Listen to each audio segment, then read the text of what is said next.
Mga boss, ating basahin tong sell-in ni PBBM mula 2005 hanggang 2024 mga boss. In total, from more than 17 million in 2005, it has increased by almost 1.3 billion or more than 1,600% in almost 20 years. Yan, via GMA News yan mga boss ha. Statement of Assets and Liabilities and Network of PBBM. Isama na siguro dito yung kay Lisa Marcos mga boss.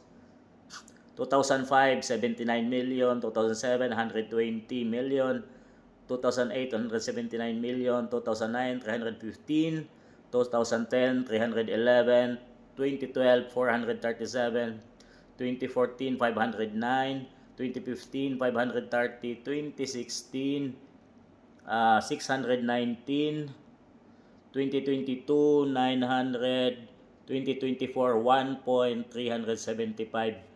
billion ang assets and liabilities ni PBBM mga boss. Wala pa yung 2025 dyan mga boss.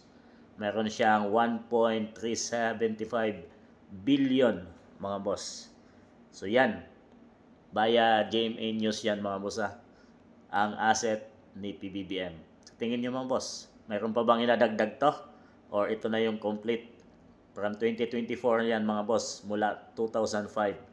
So di pa kasali yung 2025 mga boss. Tingin nyo.